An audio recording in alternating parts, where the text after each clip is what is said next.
সেনাবাহিনীর প্রধান জেনারেল ওয়াকার এবং আমাদের প্রতিবেশী রাষ্ট্র ভারতের সেনাবাহিনী প্রধানের নিয়মিত যোগাযোগ আছে।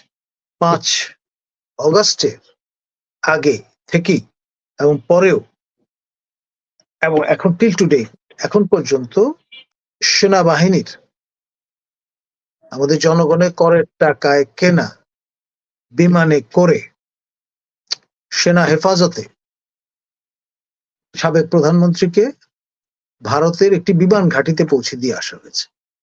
তারা কিন্তু খুব কেয়ারফুলি, চাণক্য তো ভারতে জন্মগ্রহণ করেছিলেন, তাদের যে কায়দা নকশা সে বিষয়টা মাথায় রেখে তারা কি ইচ্ছা করলে এয়ারলিফট করে নিয়ে যেতে পারতো না তাদের পছন্দের এলায় ইন বাংলাদেশ? সেটা না করে তারা কিন্তু রিফ্রেইন করেছে। নাজমুল হাসান কলিমুল্লাহ, আপনাকে দিয়ে শুরু করতে চাই। হাসিনাকে ভারত ফেরত দিতে চায় না, অতটুকু অ্যাটলিস্ট বিষয়টা পরিষ্কার যে যেহেতু অন্তর্বর্তীকালীন সরকার বেশ কয়েকবার তাকে ফেরত দেওয়ার জন্য ভারতকে চিঠি দিয়েছেন, তারা কোনো পজিটিভ রিপ্লাই দেয়নি তার অন্তর্বর্তীকালীন সরকারকে। ঠিক কি কারণে হাসিনাকে ভারত ফেরত দিতে অনীহা পোষণ করছে বলে মনে করেন জনাব নাজমুল হাসান কলিমুল্লাহ? ধন্যবাদ। দেখুন, এক একটা রেজিমের এক এক ধরনের আপনার যেটাকে আমরা বলবো ভাষ্য থাকে। বর্তমান রেজিমেরও একটা ভাষ্য আছে বিষয়টা নিয়ে, কিন্তু আপনি যদি নির্মোহভাবে বিষয়টা নিয়ে আলোচনা করতে চান তাহলে এবং নির্ভয়ে, তাহলে ব্যাপার যেটি দাঁড়াচ্ছে সেটি হচ্ছে এই রকম।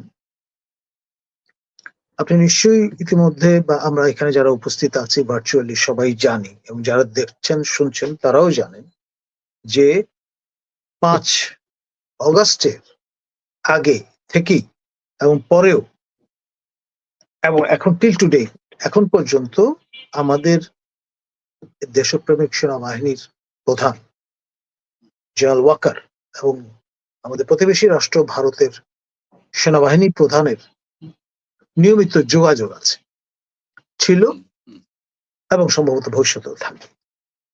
এই যে যোগাযোগটা, এটা আমাদের একাডেমিক পার্লেন্সে বলা হয়ে থাকে মিলিটারি ডিপ্লোম্যাসি।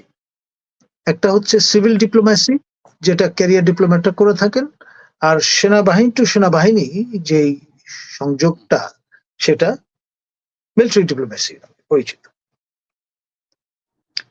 রেজিমের পক্ষ থেকে বা যারা এই রেজিমকে পছন্দ করেন বা যারা এই রেজিমকে এস্টাবলিশ করার জন্য রীতিমতো জীবনের ঝুঁকি নিয়ে প্রাণ হাতে নিয়ে লড়াই করেছেন, আমাদের রবি ভাই কিংবা আমরা, আরিফ ভাই, আপনিও অগ্রসৈনিকের ভূমিকা পালন করেছেন জনমত সংগঠনে।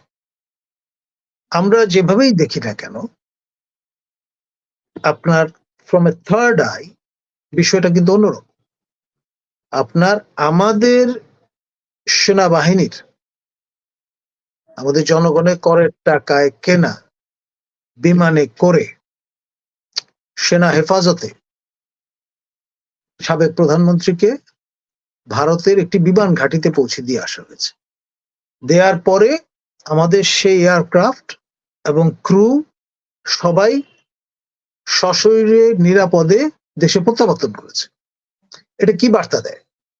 ভারত কিন্তু রিফিউজ করেছে তাদের বিমান নিয়ে, তাদের কোনো লোকবল নিয়ে আমাদের এখান থেকে সাবেক প্রধানমন্ত্রীকে ভারতে নিয়ে যাওয়ার ক্ষেত্রে। পরিষ্কার, মানে খুব নির্মোহভাবে বিষয়টা এরকম। তো তখন ব্যাপারটা কি দাঁড়াচ্ছে যে সেনা হেফাজতে যখন পৌঁছে দেওয়া হয়েছে, তার মানে পুরো ন্যারেটিভটা কিন্তু পাল্টে যাচ্ছে। ফলে তারা ভাবছেন যে kind of N interim arrangement. এবং সেনা প্রধান যিনি ভারতের, তিনি পরিষ্কার বার্তা দিয়েছেন তার বক্তব্যে, সম্প্রতি আমরা দেখেছি। তিনি বলতে চাচ্ছেন যতক্ষণ পর্যন্ত ইলেক্টেড গভর্নমেন্ট না আসছে ততক্ষণ পর্যন্ত তারা যা কিছুই করবেন সবাই অ্যাডহক।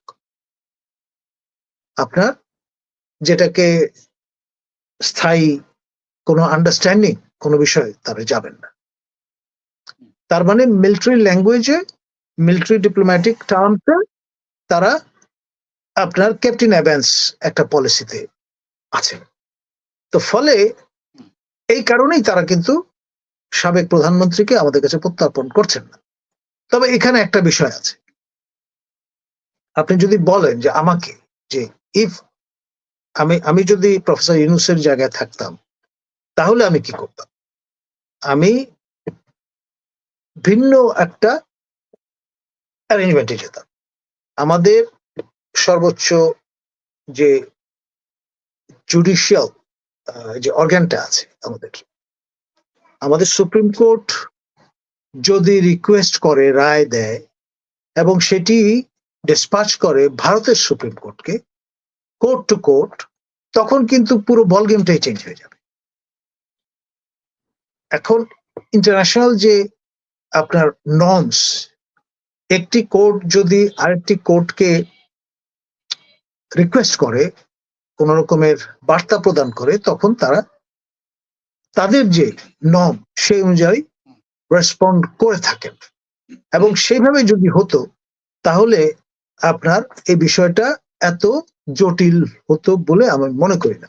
আসলে যেইভাবে অ্যাপ্রোচ করলে প্রত্যার্পণ সম্ভব সেইভাবে না করে আমরা যদি ভিন্ন কায়দায় রং দরজায়, রং জানালায় যদি নক করি তাহলে কিন্তু বিষয়টা হবে অরণ্যে রোদনের সামিল।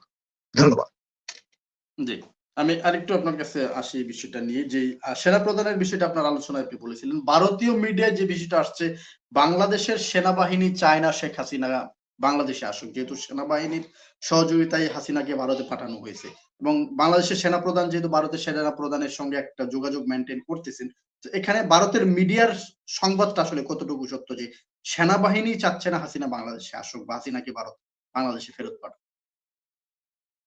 দেখুন, বিষয়টা যা তাই আমি বিবৃত করলাম এক। এখন এটাকে এক এক রকম ভাবেই কিন্তু ব্যাখ্যা করার সুযোগ আছে, স্পেস আছে। ভারতের গণমাধ্যম এভাবে যদি বিষয়টাকে জনসমক্ষে হাজির করে, এটা এই ভিউ। আবার আমাদের পক্ষ থেকে আমি যেটা বললাম যে যদি কোর্টের পক্ষ থেকে ডিসপ্যাচ করা হয় তাহলে বিষয়টা দাঁড়াবে আরেক রকম। এখন আপনার নর্মের বাইরে গিয়ে তো কিছু করা যাবে না। তারা কিন্তু খুব কেয়ারফুলি, চাণক্য তো ভারতে জন্মগ্রহণ করেছিলেন, তাদের যে কায়দা নকশা সে বিষয়টা মাথায় রেখে তারা কি ইচ্ছা করলে এয়ারলিফট করে নিয়ে যেতে পারতো না তাদের পছন্দের এলাই ইন বাংলাদেশ? সেটা না করে তারা কিন্তু রিফ্রেইন করেছে এবং কায়দা করে তারা সর্বরকম প্রোটোকল দিয়েছে। তাদের জঙ্গি বিমানগুলো পাহারা টাহারা দিয়ে নিয়ে গেছে সঙ্গে থেকে, কিন্তু তাদের এয়ারক্রাফট তারা ব্যবহার করা থেকে বিরত থেকেছে। এটা খুব সুচিন্তিত ভাবেই তারা করেছে যাতে এই সমস্ত কথাবার্তা পরবর্তীতে বলতে পারে।